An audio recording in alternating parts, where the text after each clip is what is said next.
Ration card లబ్ధిదారులకు big shock. వందలాది మంది లబ్ధిదారులకు రేషన్ నిలిచిపోనున్నది.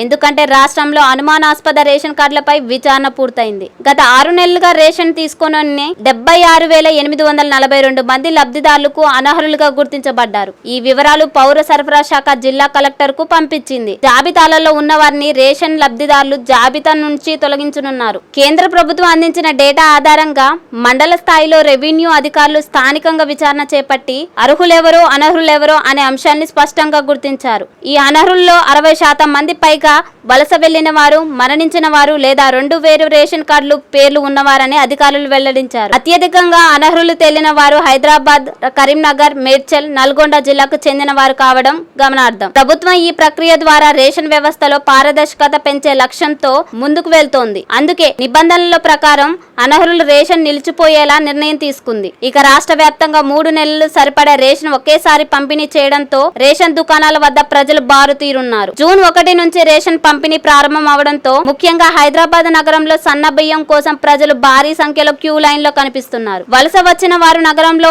రేషన్ తీసుకోవడంతో రేషన్ డీలర్లపై పనిభారం విపరీతంగా పెరిగింది. ఇదే సమయంలో రాష్ట్రంలో కొత్త రేషన్ కార్డు జారీ ప్రక్రియ కూడా ప్రారంభమైంది. ఇప్పటికే చాలా మంది కార్డులు మంజూరు అవ్వగా త్వరలోనే వారికి రేషన్ పంపిణీ ప్రారంభమయ్యే అవకాశం ఉంది. ప్రభుత్వం స్పష్టం చేస్తుంది, అర్హులు ఉన్న ప్రతి ఒక్కరికి రేషన్ అందిస్తాం. ఈ మేరకు మీ సేవా కేంద్రాల ద్వారా దరఖాస్తు స్వీకరణ కొనసాగుతోంది. రేషన్ వ్యవస్థలో నిజమైన లబ్ధిదారులకు న్యాయం జరగాలని, అక్రమ లబ్ధి పూర్తిగా అరికట్టడమే ఈ చర్య ముఖ్య ఉద్దేశమని అధికారులు స్పష్టం చేస్తున్నారు. సోలార్ ప్యానెల్స్ పెట్టుకుని కరెంట్ బిల్ ఆదా చేసుకుంటూ డబ్బులు సంపాదించండి. SRK green energy.